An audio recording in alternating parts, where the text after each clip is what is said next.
দিল্লিতে লাইনচ্যুত মালগাড়ি, দিল্লির সরাই রোহিল্লা স্টেশনের কাছে বেলাইন হয়েছে মালগাড়ি। আপনারা দেখছেন সেই মুহূর্তের ছবি। वीडियो बना ली पूरी। चलो आओ नीचे चलो।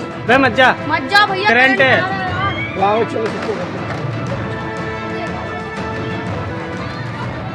দিল্লির সরাই রোহিল্লা স্টেশনের কাছে বেলাইন হয়ে যায় মালগাড়িটি। দেখতে পাচ্ছেন কিভাবে উল্টে পড়ে রয়েছে মালগাড়িটি।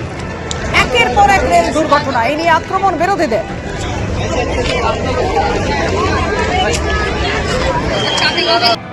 দিল্লিতে লাইনচ্যুত মালগাড়ি, রেলকে নিশানা করে পোস্ট তৃণমূলে। বালেশ্বরে রেল দুর্ঘটনায় 300 জনের মৃত্যুর পরও রেল শিক্ষা নেয়নি। রেল দুর্ঘটনা এখন রোজকার ঘটনা হয়ে দাঁড়িয়েছে। রেল সফর এখন মৃত্যু ফাঁদ। এক্স হ্যান্ডেলে পোস্ট তৃণমূলে। এই নিয়ে আমরা কথা বলবো। এই মুহূর্তে আমাদের সঙ্গে রয়েছেন বিজেপি নেতা রাহুল সিনহা। রাহুল দা, তৃণমূলের সোশ্যাল মিডিয়ায় পোস্ট আপনি নিশ্চয়ই দেখেছেন যে রেল দুর্ঘটনা এখন রোজকার ঘটনা, রেল সফর এখন মৃত্যু ফাঁদ। শকুনের যা ধর্ম, তৃণমূলের ধর্ম একই রকম হয়ে দাঁড়াচ্ছে দেখছি। শকুন অপেক্ষা করে কখন কোন প্রাণী মারা যাবে আর তার খাবার জুটবে। আর এখানেও আমি দেখছি তৃণমূল কংগ্রেসেরও একই অবস্থা। কখন রেল দুর্ঘটনা হবে, কখন মানুষ মরবে, কখন অঘটন হবে, তাতে তৃণমূলের একটু বাজার হবে, এই আশায় বসে থাকে। অতএব যারা অকল্যাণ কল্পনা করে, মানুষের ক্ষতি কল্পনা করে, তাদের এই চিন্তা ছাড়া অন্য কিছু হতেই পারে না। সেই কারণে একটা মালগাড়ি যদি লাইনচ্যুত হয়, তাহলে তাদের মধ্যে চিন্তা যে মালগাড়ি না হয়ে এটা প্যাসেঞ্জার গাড়ি হলে তাহলে অনেক লোক মারা যেত। তাহলে সে নিয়ে একটু ধন্যবাদ। শেখ শাহজাহানের আগাম জামিন আটকাতে তৎপর ইডি।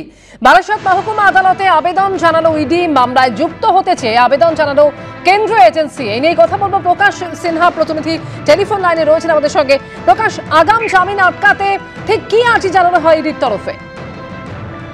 দেখো, ইডি সূত্রের খবর, ইডি আধিকারিকরা বারাসত কোর্টে তারা জানতে পারেন যে বারাসত কোর্টে ন্যাজেট থানার যে মামলা, সেই মামলায় আগাম জামিনের আবেদন জানিয়েছে শেখ শাহজাহান। এবং যেহেতু তাদের কোনো কপি সার্ভ করা হয়নি, অফিসিয়ালি তাদের জানানো হয়নি। তুমি জানো এর আগে ব্যাংশাল কোর্টের ইডি স্পেশাল কোর্টে যখন আগাম জামিনের আবেদন জানিয়েছিল শেখ শাহজাহান, কিন্তু তার আইনজীবী সিজে কমপ্লেক্স ইডি দপ্তরে গিয়ে কপি সার্ভ করে এসেছেন। কিন্তু এই মামলায় যেহেতু অফিসিয়ালি ইডি আধিকারিকদের জানাতে পারেননি তারা, অর্থাৎ তারা জানাননি, তাই ইডির তরফে বারাসত কোর্টে একটি আবেদন জানানো হয়েছে।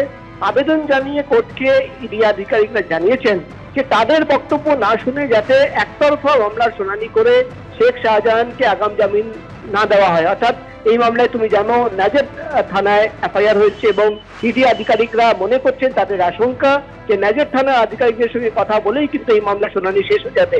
এখানেই কিন্তু ইডি আধিকারিকরা আবেদন জানিয়েছেন যে তাদের বক্তব্য শোনা হোক, তাদেরকে পার্টি করা হোক এবং শুনানির সময় তারাও কিন্তু সেখানে গিয়ে তার আইনজীবী বক্তব্য এবং তথ্য প্রমাণ পেশ করবেন।